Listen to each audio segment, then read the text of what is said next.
Absolutely. Thank you very much. So just say here when I call your name. Fredson. Here. Sterner. Here. Vento. Here. Wolf is absent. She will not be attending today. Zarin. Here. Lindstrom. Here. Thank you, everybody. And that takes us to the approval of the minutes from our last meeting, which was July 28th, 2020. Any changes to those minutes, or is there a motion to approve the minutes? Vento moves approval of the minutes. Vento approves, and Councilmember Sheeran, or Fredson seconds. All right, very good. Thank you. Roll call, please. For the agenda, we do, oh, that's the minutes. Sorry. We have to, as a reminder, we do need to do a motion and a second to approve the agenda as well. I'm sorry. I will do the roll call for the minutes. Hudson. Aye. Sterner. Aye. Vento. Aye. Zarin.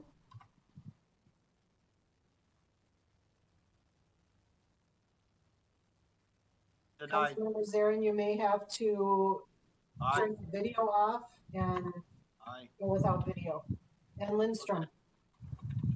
Aye. And Susan, did you hear Councilmember Zarin did say aye? Yes, I did. Thank you very much. Excellent. And now we'll jump back to the agenda. Is there a motion to approve today's agenda? So moved, Chair. Ms. Turner. And a second? Seconds. I heard Zarin on the second. So we have a motion and a second, and we don't need to take a roll call, but we do need to take a vote. Not for the agenda. We just need a motion and a vote. Yes, go ahead. All right, very good. That takes us to our consent business item, where we have the City of Cottage Grove's comp plan and comprehensive sewer plan. Is there a motion to approve the consent agenda? Sterner, I would make a motion to approve the consent agenda on the item. Sterner moves to approve. Is there a second? Vento seconds. Councilmember Vento. Roll call, please. Fredson. Aye. Sterner. Aye. Vento. Aye. Zarin.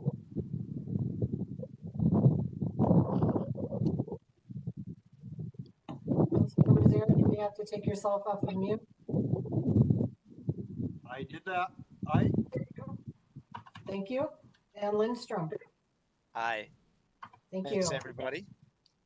And that takes us to 3 items on our non-consent business agenda. And the first one is the Credit River Township, the comp plan and comprehensive sewer plan. And I understand we have a couple of guests with us connected to the township as well. So welcome to the Environment Committee, Mr. Nelson and Mr. Kostick. Glad you could join us. And I understand Mr. Colvin is going to be giving us a presentation. Yes, thank you, Mr. Chair, members of the committee. For the record, my name is Kyle Colvin. I am the manager of the Engineering Programs Group in Technical Services. And today's item is requesting, among other things, approval of the town's comprehensive sewer plan. This is a joint item with the Community Development Committee, which acted on this item at their meeting last week, Monday. And then from here, it is scheduled to appear on the full council's agenda at their August 26th meeting. As noted by the chair, this item is not on the consent agenda because the town's plan is not typical of a community's wastewater plan, in that the township is not currently connected to the regional wastewater system. but it is officially requesting such connection through the submittal of their wastewater plan and requesting service through the regional system. Approval of the township's wastewater plan will commit the council to take steps to acquire a local trunk sewer from the city of Savage for interceptor service purposes. And approval of the plan will also necessitate the revising of the regional wastewater system plan as it pertains to the long-term service area. And I'll get into more detail a little later on in the presentation. Next slide. Credit River Township is currently designated under two planning designation categories. The northern one-third of the community is designated as diversified rural with residential land guiding densities of no more than 4 units per 40 acres or 10 acre parcels. The southern 2/3 of the township is currently rural residential with land guiding densities for residential development at 4 units per 10 acres or 2.5 acre parcels.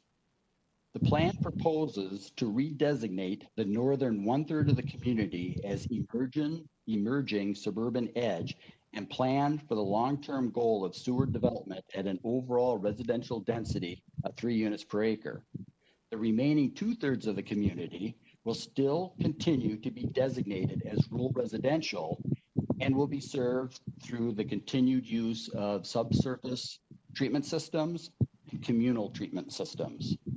Regional wastewater service for the northern 1/3 of the township has been planned both locally and regionally for decades, as I'll explain a little later.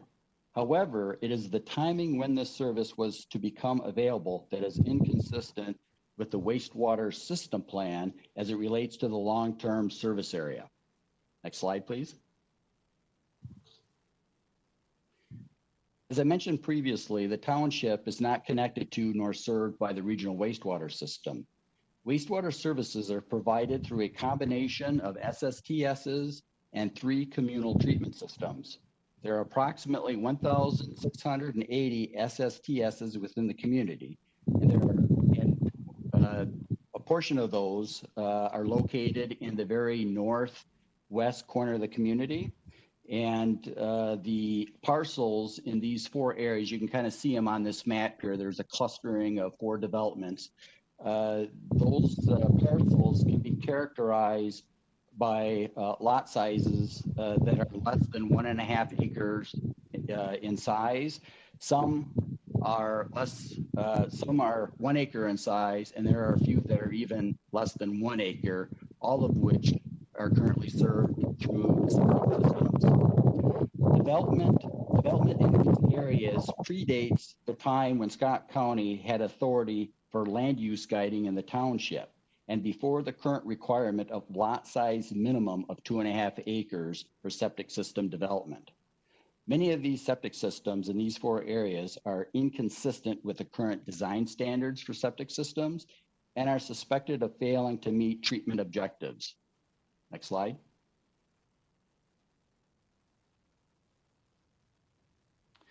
And again, as I mentioned earlier, there are 3 communal treatment systems within the town that provide service. These are located on this map in the southern part. There are approximately 120 residential units located within 4 developments that are served by these 3 communal systems. Next slide. This table here contains the forecast for the township's growth through 2040. The top portion of this table reflects the growth that will be accommodated by regional wastewater service. As I stated, there is currently no connections to the regional system, therefore the number for 2020 is 0. The township plans to have 443 residential connections to the regional system by 2030 and a total of 771 sewered residential connections by 2040. The 443 sewered units by 2030 reflects the connection of the existing units on septic systems within the local service area. The additional 328 units within the following 10-year development timeframe, which is that timeframe between 2030 and 2040, A residential development consisting of new sewer connections. The town's plan reflects prioritizing the phasing out and the connection of the existing SSTSs to address the nonconformance and failed status of many of these systems.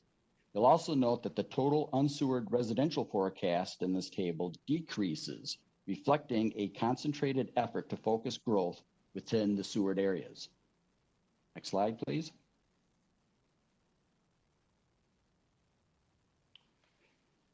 The town's plan has conceptually laid out a wastewater collection system that reflects two individual service districts that will be served north through the city of Savage. By council policy, a minimum of 1,000 developable acres are required for direct regional interceptor service. I'll explain this a little more on the next slide. The plan projects that the first connection to the regional wastewater system will occur in 2023, just a few years. And as I stated earlier, only existing homes on septic systems will be connected through the year 2030. The town and the city of Savage are currently negotiating an intercommunity service agreement which will cover the use of the Savage wastewater collection system, including maintenance and operational costs, as well as the reimbursement of the regional municipal wastewater charges that Savage will incur from the flow from the township. Having this intercommunity billing arrangement provides consistency with the 1,000-acre requirement for interceptor service, since the connections through 2030 will be in an area less than 1,000 acres. It will also allow time for the council to work with the city of Savage to acquire the trunk lines that will be used by the township for regional service. It is anticipated the acquisition of the Savage trunk sewers will be completed by 2030, at which time the next staging area will come into play for the town and reflect the 1,000-acre minimum requirements for interceptor service. Next slide. This map here depicts what we envision to be the trunk sewer that will be acquired by the council within the next 10 years. It represents approximately 8.5 miles of local trunk sewer. You'll also notice that in the southern portion, there are two southerly legs that correspond to the two service connection points that were in the previous slide.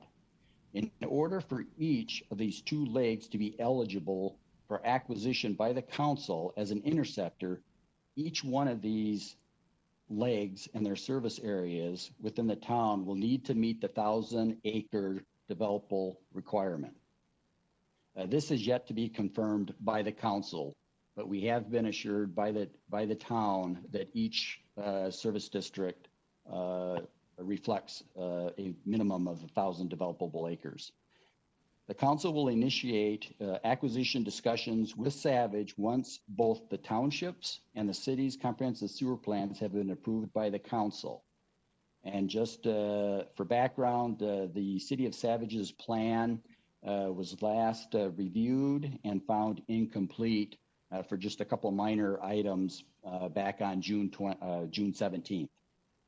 The council will need to verify that the local trunk sewers have adequate long-term capacity. This is the trunk sewer in Savage, but they have adequate long-term capacity to serve the township, and verify the condition and plan for necessary improvements if needed as part of the acquisition process with Savage. Now, again, it's important to stress that the city of Savage for decades has been planning to serve the portions of the town that are reflected in this plan. So we have no concern about that trunk sewer having adequate capacity to provide the level of service that is being requested by the town. Next slide, please.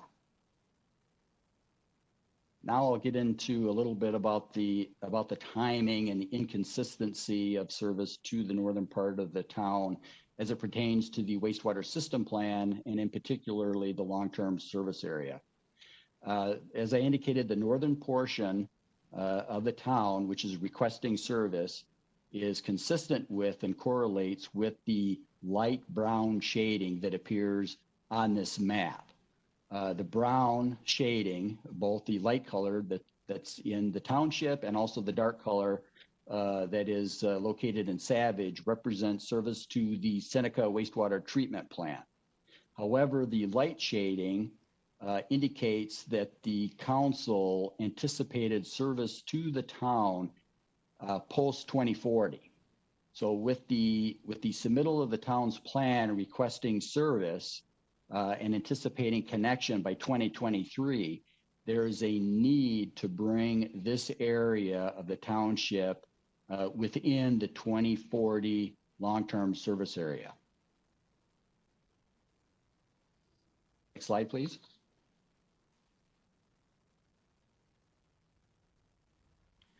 So with that, just to summarize the comprehensive plan and our findings, the plan is consistent with the council adopted policies. It satisfies all of the required plan elements expected of a wastewater plan. The regional wastewater system with its scheduled improvements and the acquisition of the Savage trunk sewer will provide sufficient capacity to serve the town's projected growth as stated in the plan. And then the last bullet, the current regional wastewater system plan, as it pertains to the long-term service area, will need to be revised to reflect the timing of regional service to the town within the 2040 service area. There's a typo on this slide. That should read within the 2040 service area, because the long-term service area only identifies service area within the 2040 staging. And next slide, which is the last slide of the presentation. So today's proposed action is that the Metropolitan Council adopt the advisory comments and the review record and approve the proposed recommendations of the Environment Committee as written in the business item. This includes approval of the Credit River Township's comprehensive sewer plan component of the city's 2040 comprehensive plan, and also recommends that the council revise the regional wastewater system plan as it pertains to the long-term service area map to reflect the timing of regional wastewater service for the northern portion of the township from a post-2040 staging to a 2040 staging or timing period. And with that, I can answer any questions. Also remind the chair and the committee that we have two guests, the town engineers with us, as well as the town board chair. So with that, I can answer any questions. Thank you very much, Mr. Colvin. And at the risk of putting Chair Kostick on the spot, or Engineer Nelson, if you have anything you'd like to add, the committee would be interested in hearing it. And I recognize you're probably on mute right now, and so I'd be interested in knowing why the township is interested in heading in this direction. And I see Mr. Kostrick. Yeah, thank you, Chair Lindstrom, and thank you, Mr. Colvin, for your presentation here this afternoon. With the Credit River is interested in heading this direction for a couple of reasons. Number one, with the these areas that we see, potentially failing septic systems, and with the service within reach across the border in Savage, we feel that it's time that we start making some moves and planning for serving these areas and getting these homes off the septics. We don't have any indication of failing. Nobody's screaming saying, hey, ours is failing, we have no other options. But if we don't plan for it now, by that time it's too late. Excellent. Thank you very much. Any questions from the committee?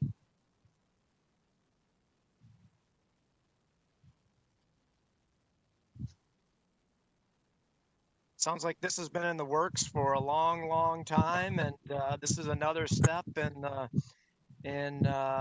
moving forward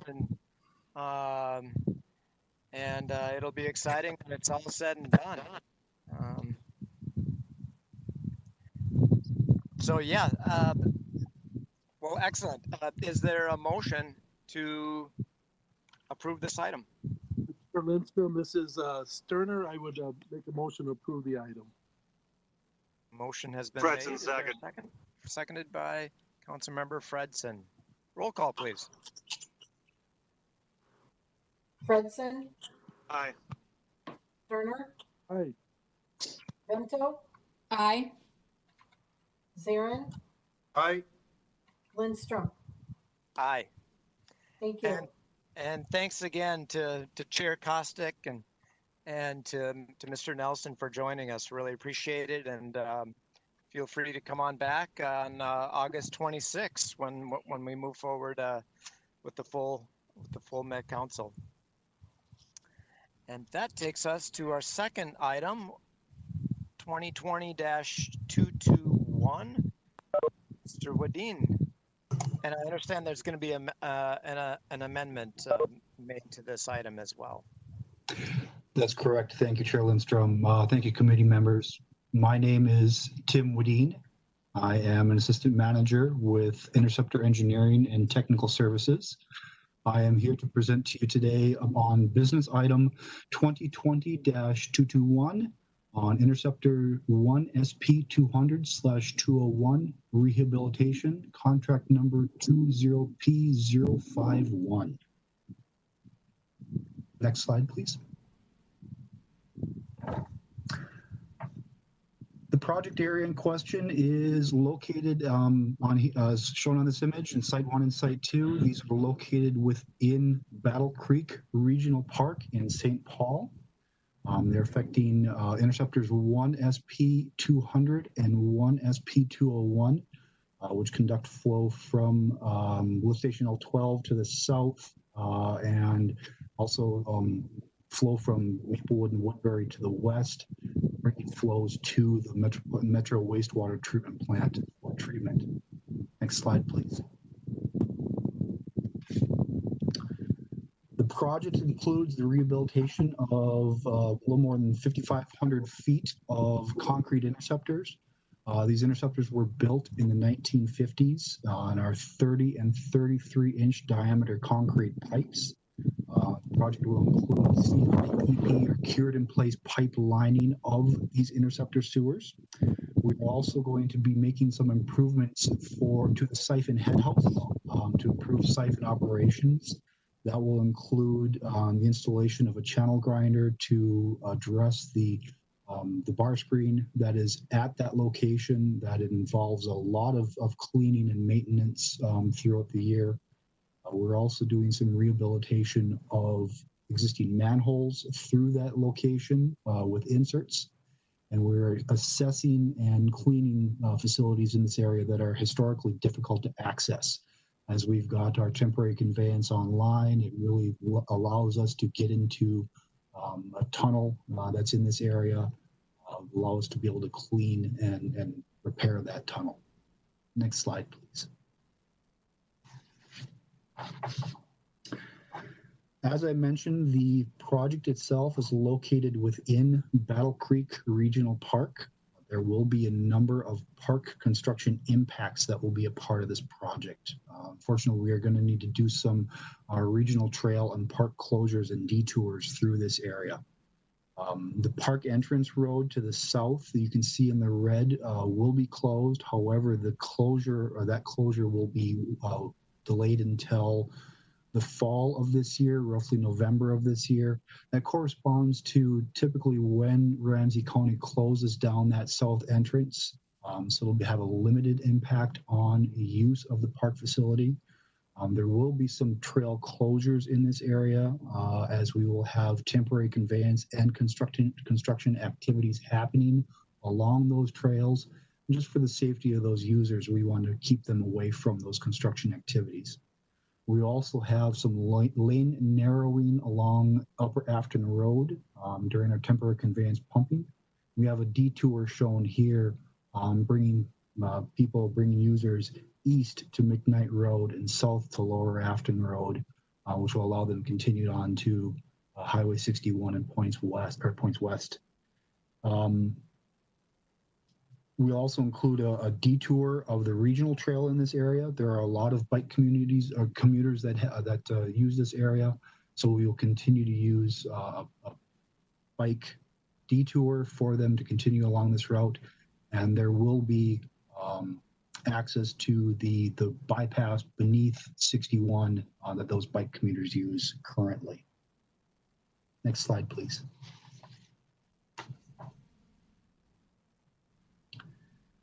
Communications activities will continue for this project. Up to this point, our project has included signs, trail signs have been erected out in Battle Creek Regional Park, information about the project so that users are familiar with what it is that we'll be doing on site and how long the project will last. We're also sending out project mailers to residents in and around the project area. That'll be happening yet this month. Once construction starts, we will be starting with a project informational meeting, an open house meeting for residents in the area. We're also meeting with the Southeast Community Association. Our project manager has scheduled that for the day after Labor Day to discuss with them the project and how it will affect the use of the trails and the park area. Be updating mailers and periodically sending those out to residents in the area and people who subscribe to that mailing list. And as usual, we'll be maintaining a project website, Hotmail, and an email server to keep everybody informed as to the construction project and how it is continuing. Next slide, please. Project construction schedule, we are to the point where we are awarding the bid to the contractor here in late August or mid-August. We'll be following that with a notice to proceed to our contractor in September, with construction scheduled to start fall of this year, 2020. Substantial completion is forecast to be late fall or early winter of 2021, with construction completion in the summer of 2022. Next slide, please.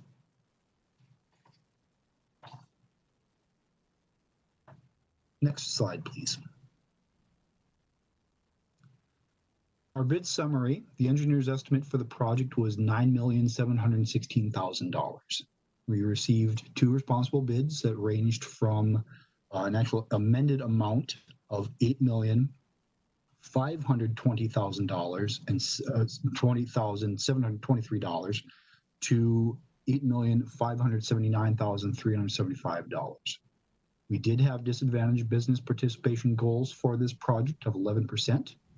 Minger Construction Company was our low responsible bidder with a bid amount of $8,520,723. They did meet the Metropolitan Council disadvantaged business enterprise participation goals with a commitment to 12.34% DBE participation. Next slide, please. Our proposed action for today for this item is that the Metropolitan Council authorize the regional administrator to award and execute a construction contract for Interceptor's 1 SP-200/201 rehabilitation, MCES project number 808823, contract number 20P051, with Minger Construction Company Incorporated, for their low responsible bid of an amended amount of $8,520,723. And with that, I will take any questions you may have. Any questions? I imagine on a project like this, we work pretty closely with St. Paul Parks to make sure they're in the loop on all of our plans and make sure that the neighborhood is in the loop on what's happening, and a lot of collaboration between St. Paul Parks and us.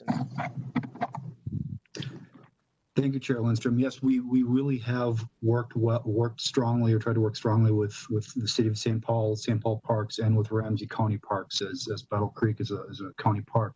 So we've had a lot of conversations with Ramsey County Park staff about how we're going to access these areas, how we're going to impact these areas, and what condition we're going to leave them in at the end of the project. There's been a lot of conversation as to the use of native landscaping and other facilities or other improvements to that area that we've really tried to work closely with the county on. Fantastic. Any other questions or comments? Seeing none or hearing none, is there a motion? Vento moves approval. Motion has been made. Is there a second? Sterner, second. Seconded by Councilmember Sterner. Roll call, please. Thank you. Fredson, Aye. Turner, Aye. Bento, Aye. Sarin, Aye. and Lindstrom. Aye. Thank you. Thank you. And that takes us to our third and final non-consent agenda item, another big project. And we have, is it Janine or Adam going to be presenting? Is it Mr. Cord? No, it's me, Councilmember Lindstrom. Are you able to hear me? You're coming in loud and clear. Great, thank you very much.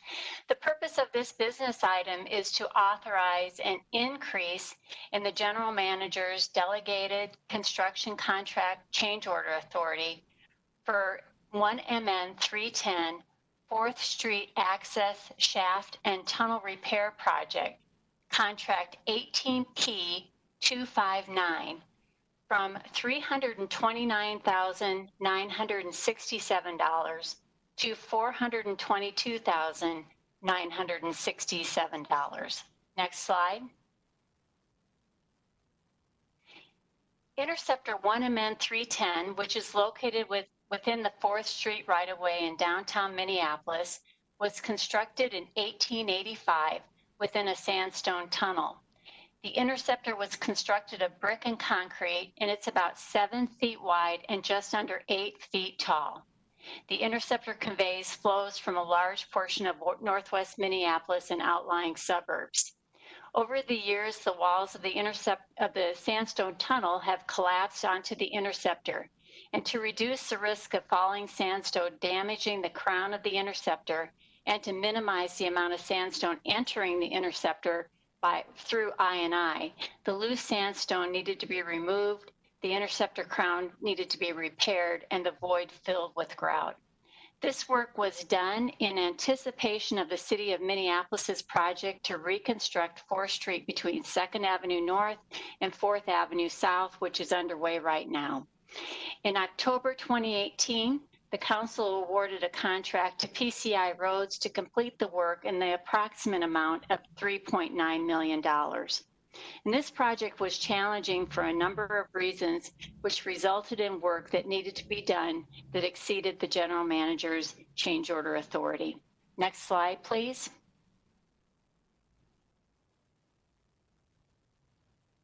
As you can see, the contractor worked in a very tight quarter, with 3 lanes of traffic still being provided on 4th Street, and that's the picture on the left. And then he also had to conduct the rehabilitation work. He had to build 2 85-foot deep steel case maintenance holes to access the tunnel. And once inside the tunnel, the contractor established lighting, ventilation, and began to secure the tunnel walls with a plastic mesh material, frankly, which is similar to an orange snow fence that they placed against the wall and anchored it using 4-foot-long steel bolts that they hammered into holes and then glued in with epoxy. Next slide, please. The loose sandstone was then removed using a Vector truck or by hand, and the interceptor crown was repaired as needed.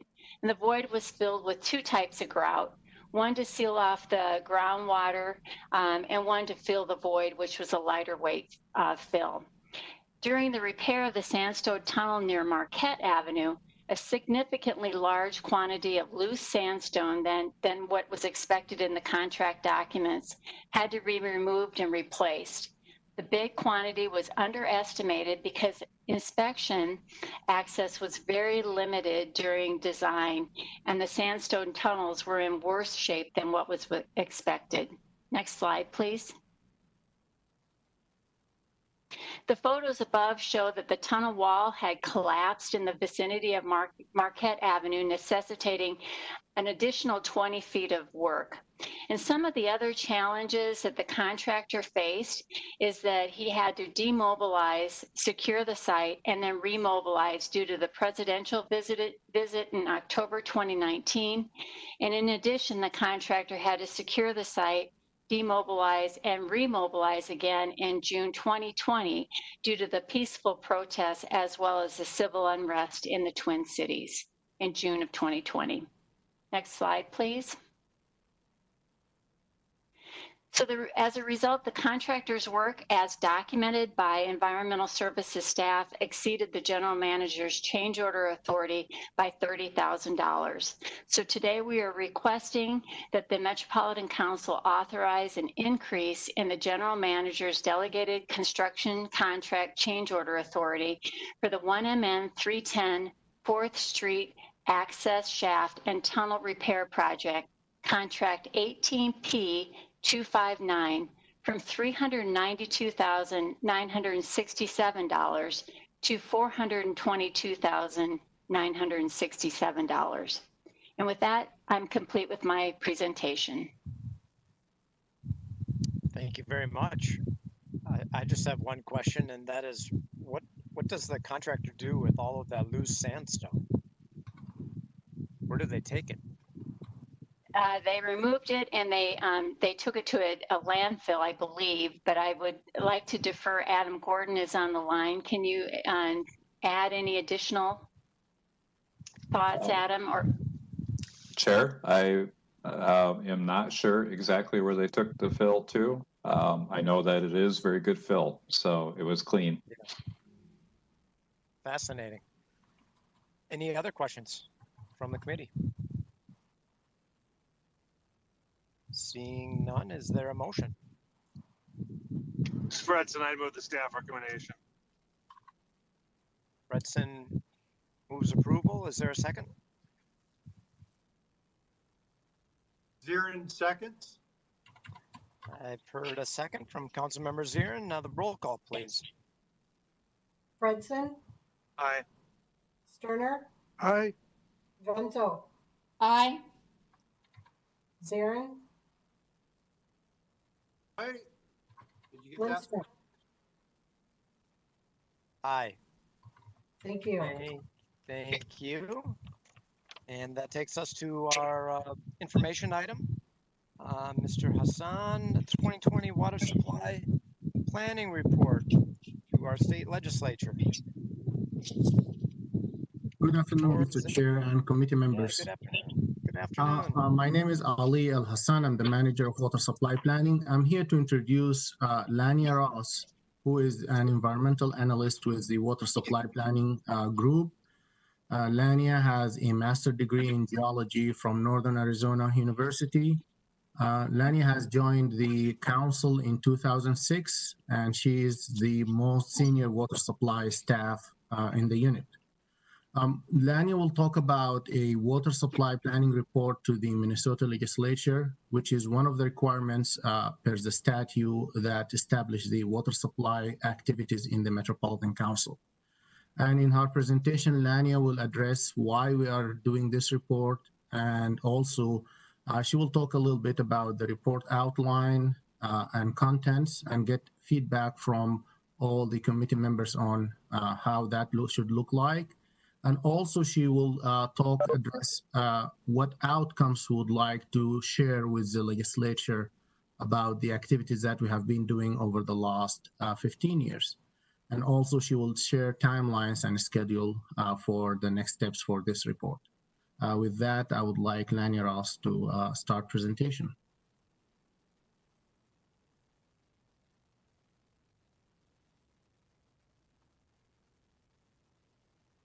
Lanya, this is a reminder, you'll need to take yourself off of mute. Can you hear me? Yes, thank you. Excellent. I am happy to be here this evening to share one of the projects I'm working on, a report to the Minnesota legislature. I will warn you all ahead of time, I have some gremlins in my computer, and it's entirely possible that I may disappear briefly. I just have to disconnect and reconnect, so I should be back momentarily. But if I do disappear for too long, I have Ali here to step in for me. And also, I believe Sam Paskey is still here, so they can step in and share a little bit of this work. So hopefully that will not happen. Let's see. I'm gonna turn off my video just to maintain or to manage bandwidth. Next slide, please. So before I talk about the report, I just wanted to warm you up, sharing some information about Met Council and our role with water supply planning. As you know, we have a unique role. We're not a regulator, and we are not a water supply utility. So that makes our water supply approach different from what we do in the wastewater side. We really focus our work on leveraging our role as a planning agency. And so we approach our water supply planning work in close consultation and collaboration with a diverse group of stakeholders across the region. And unlike water supply planning that's done for utility operation or for regulatory purposes, like our partner water agencies, the Council's water supply planning work is not intended to dictate or implement any specific solutions to a given problem. Our goal is to support community efforts to identify and evaluate different approaches to water supply challenges. So we're really trying to develop our program in a way that helps them make their own local decisions. And as you know, we have 186 communities, and they get their water from over 100 independent public water supply utilities or from over 50,000 private wells in the 7-county metropolitan area. Groundwater supplies about 75% of our water demand. The Mississippi River is supplying the rest. And this is the water that is supporting our community's health. It's supporting our economy. It's sustaining our natural environment and our recreation. And every drop of that water that we move from one place to the other comes with a cost. We have to pay for the energy to move it, the infrastructure to treat it, and we have to look at the impacts to the sources from which that water is taken. So the work that we're doing, planning for water supply, is done on behalf of all the residents of the region with an eye towards a prosperous, livable future for everyone. That was kind of setting the stage. I wanted to really highlight the scale and complexity of our regional water supply and the setting. And it is that scale and the complexity and the changes that we expect due to planned growth, which is why the Minnesota legislature directed the council to do water supply planning. So we are charged with developing and maintaining a base of technical information. We develop and periodically update a metropolitan area master water supply plan.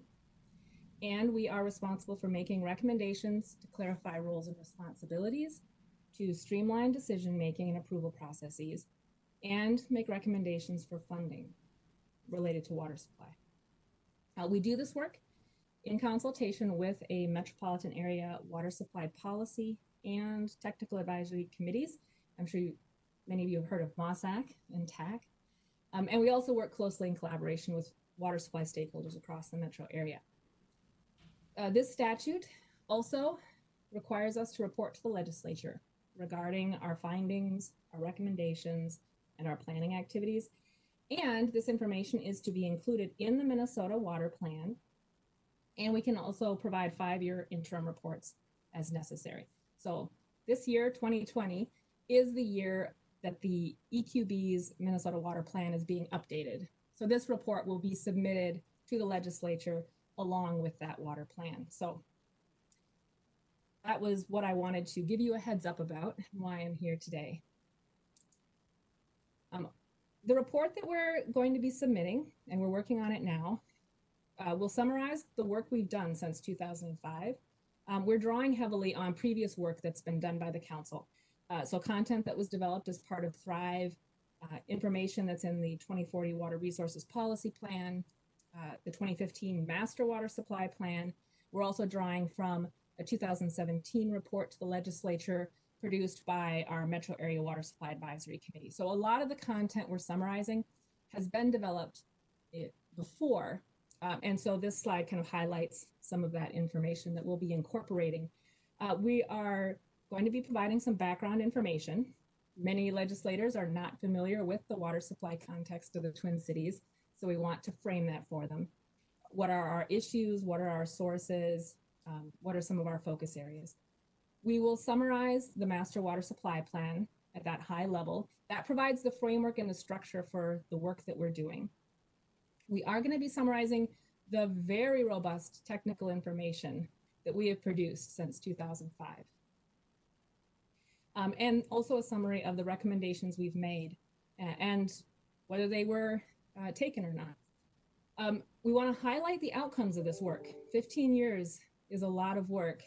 And to showcase that in some case studies, I think there's been some really great examples of projects and initiatives that have started we want to highlight. And I wanted to spend a little bit of time talking about some of the outcomes that we've seen over this past 15 years. Ali had mentioned that I joined the council in 2006, and I take a lot of pride in this work. When I began, we were just beginning and we started from an idea, and to see this program grow into the projects and the focus areas and the partnerships that have come out of this has been, I think, really remarkable. We're connecting directly to residents, we're connecting with businesses, we're partnering with communities all over the region. So, Nania, if I may say one thing, I think you forgot to forward the slides. I think we need to. Oh. I think you are talking in slide number 4, so maybe you ask. Susan is the one who's forwarding the slides. This is me losing track. I've been forwarding mine. This is Jason. I am running the slides. You need to tell me when to move forward. So I'm still on the main second slide. You know what? I think you guys did fine and you didn't miss anything. And to digest that slide is the most important part. Slide 5. I'm getting there. Yep. There we are. I'm on slide 5. Slide 2, what you were looking at, and this slide 5 are the content to focus on. So you can go back and look at the others, but you didn't miss anything. Yeah, I'm really trying to showcase these outcomes. So, you know, as I mentioned, we've done a lot of work.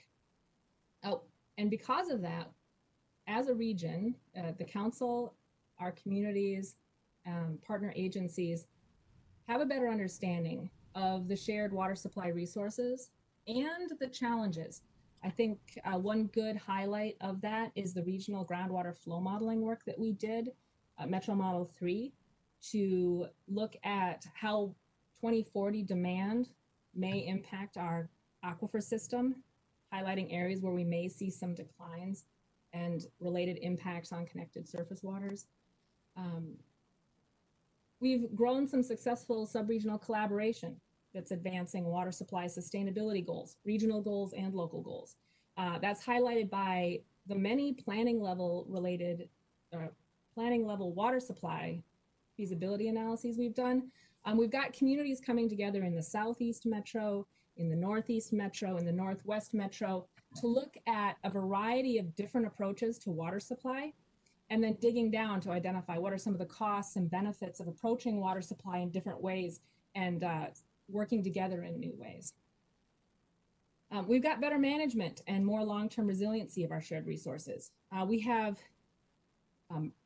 strong participation locally by businesses in water efficiency programs that we have sparked with the University of Minnesota's Minnesota Technical Assistance Program. So we are sending interns into businesses across the metro to identify opportunities for water efficiency, and they are seeing cost savings and energy savings related to that. So a number of businesses throughout the metro are engaged that way.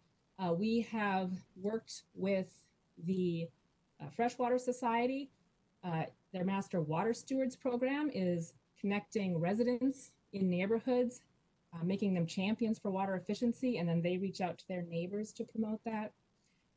We at the council have gotten funding from the legislature for water efficiency grant rebates, grant programs to work with communities so that they develop their own community water efficiency programs, offering rebates for WaterSense fixtures and irrigation system audits, for example. So we're really engaging and creating action on multiple levels. We also have gotten more resources focused on our metro area's water supply challenges. We have successfully requested clean water funds over the past several years for metro area specific research. I mentioned the grants and also plan implementation. So we are drawing in state funds to help us here in the metro where over half the state's population lives. And all of that is resulting in residents, businesses, communities, and our partner agencies being better equipped to pursue next steps, because there's always an emerging issue that we have to be adapting to. So this is some of the information we're going to be bringing into this report and really trying to showcase and highlight how this regional water supply planning work has added value to the region. So our next steps for developing this report, behind the scenes, I'm with others drafting it, but we are also going to the metro area water supply policy and technical advisory committees. So this is the next slide, Jason. We, with input from you and from them and from other staff, are finalizing the document. Once we have that document, this will be presented and shared with you and the full council. We will be submitting the final report along with the EQB's Minnesota Water Plan to the Minnesota legislature, and the due date for that is September 15th. So this is coming up quickly. And that kind of covers the scope of this report. Again, we do these kind of 5-year interim reports to the legislature. Our goal is to document the work we've done, demonstrate how we've added value, how the support from the legislature for doing this work and also the financial support we've gotten is providing benefits. And that is where I want to open it up to either your questions or your suggestions. Ali, did you have anything you'd like to add? No, I think we are open for questions now. Excellent presentation. Any questions or comments from the committee?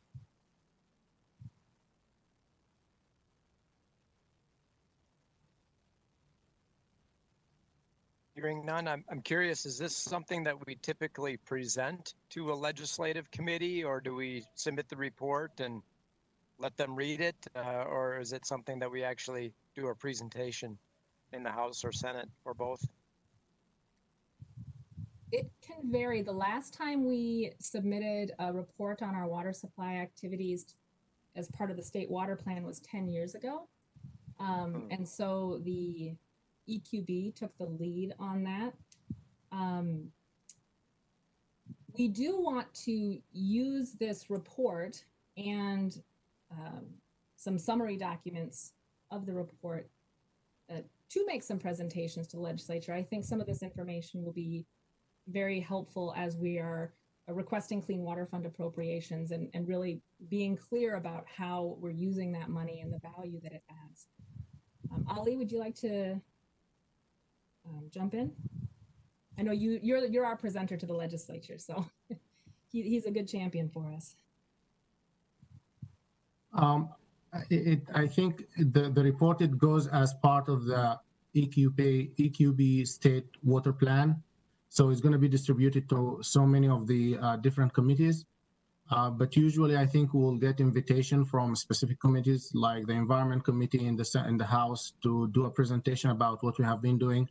We have a couple of senators actually specifically asking about what we have been doing over the last 5 or 10 years. And there is some senators who express their interest in knowing more about the activities and the direction that the metro area is going. Those are senators from the metro area. But also now, because we have the Legislative Water Commission, or I don't remember the new name for it, I still call it the Legislative Water Commission. That might be one of the venues that we are going to be required to present, especially that the administrator for that commission or committee is a member of our technical advisory committee. So I would assume that probably we're going to presenting to a couple of those environmental and legislative water commission.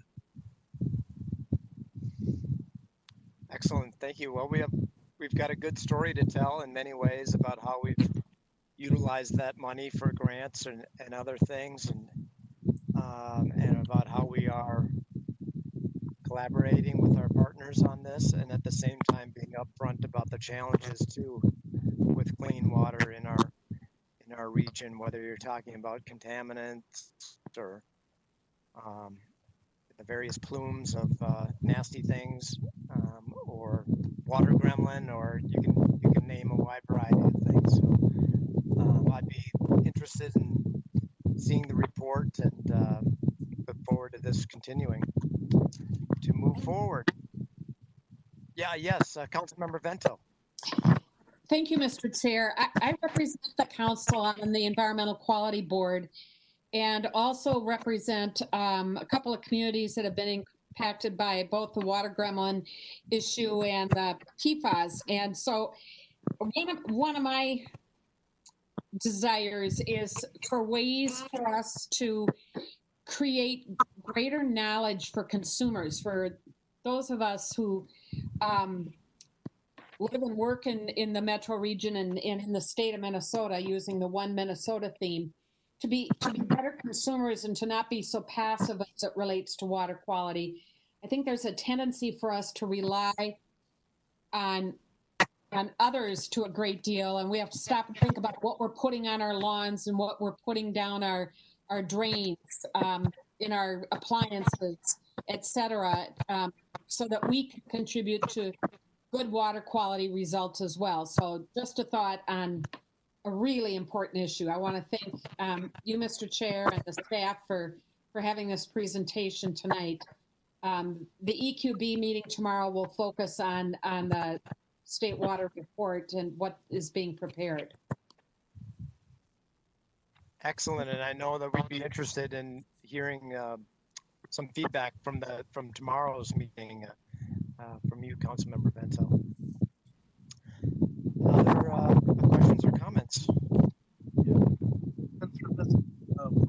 Turner, I just was kind of wondering when Councilmember Vento brought it up, and I know yourself is like some of us are either on Clean Water Council or involved in some environmental groups. I'm just wondering if when we do the presentations, if it would be helpful to have a council member or two there present, either at the table or in the audience, for support when we do those presentations.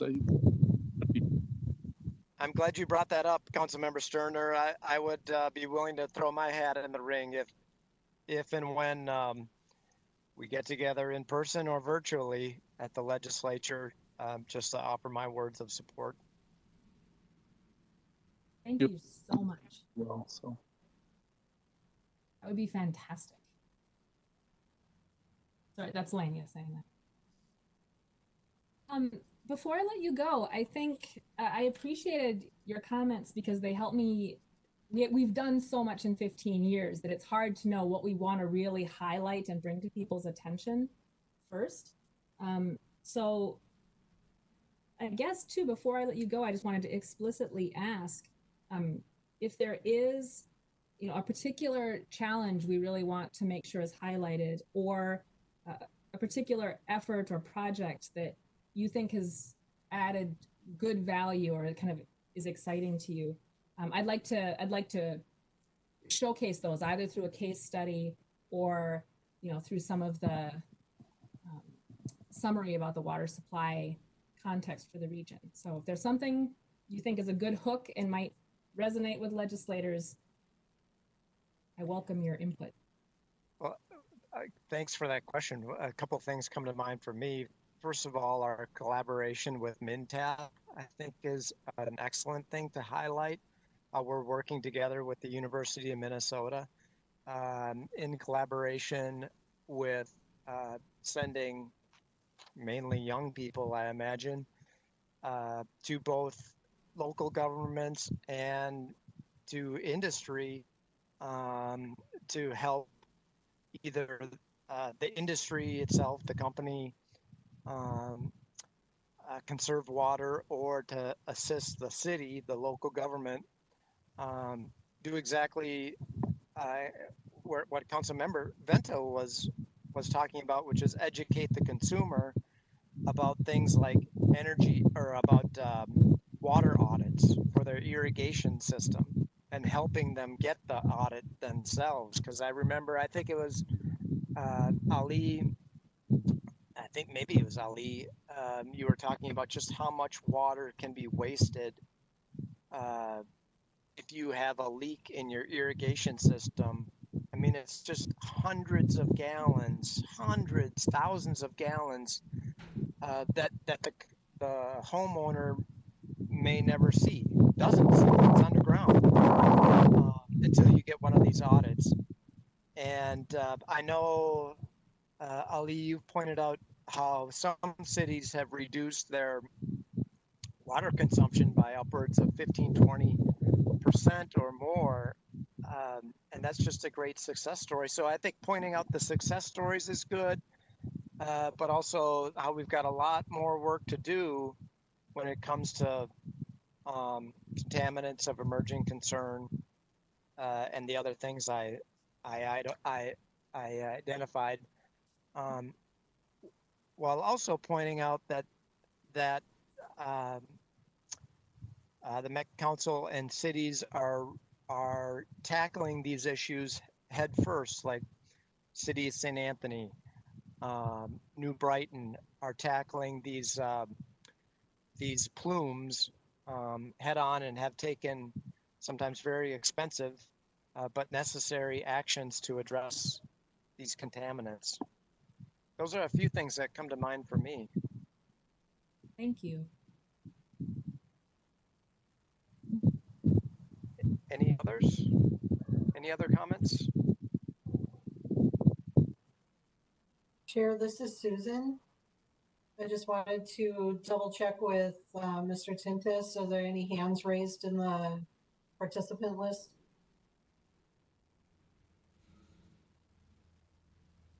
I did not see any more or. Okay, thank you.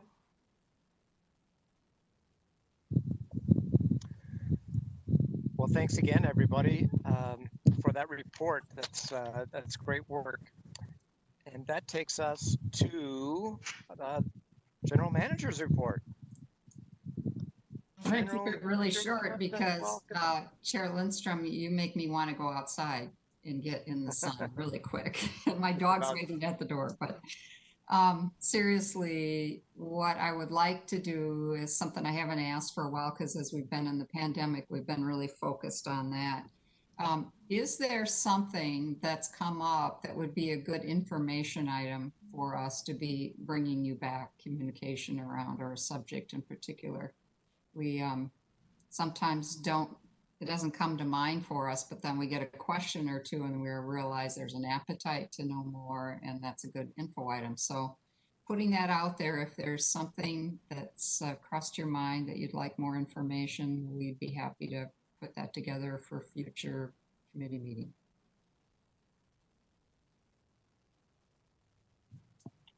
That's all I have for today. Very good. Anything that comes to mind for all of us immediately, or we can think about that. We'll sleep on it and get back to you. That sounds good. Thank you. I would say I would encourage the committee to listen to a podcast or read. There's a Star Tribune column called Curious Minnesota, and it's a column and a podcast, very short, maybe 3 minutes long. And last week, I think it was, they put out this column and podcast on what happens to wastewater in the Twin Cities. And I don't know what you think, Lisa, but I thought it was fantastic. I thought Eric Roper, who's the reporter, I thought just did a fantastic job. Clearly, he's really passionate about it and very interested and knowledgeable. And just in a short period of time, again, 2, 3, 4 minutes at the most, really summed up the high points of interceptors and the wastewater treatment plants, and packaged it all up in a really interesting way. So again, that's called Curious Minnesota, and it came out last week. What, Lisa, have you seen that? You saw that, I imagine? Eric Roper has been someone we've worked with through the years quite often. He's one reporter that likes the details that we all love to get into. So we see eye to eye pretty quickly with his interest, and he has done some really good job. To Council Member Vento's point earlier, the more the public understands, the more they can determine good choices for their own behavior. And some of that's just the fundamentals about the where it goes when they flush and what it might mean if you do something different with that flush. So we really appreciate Eric's coverage. I'm told that he has a map of the interceptor system at his office. That's hardcore right there. Yeah. That one thing that stood out for me, a couple things. First, he talked about the building of the interceptor kind of at the bottom of the Mississippi River, built in the 1930s, and how the divers that built that interceptor through the water could hardly see 12 inches in front of their face, working with these huge tools in this very challenging environment. And then he talked about how we have an interceptor that's buried 200 feet deep below Interstate 94, which I thought, wow, I didn't recall that it was that deep, 200 feet deep, which is amazing to me. So there you have it. Well, if there's nothing else, then I'll call this meeting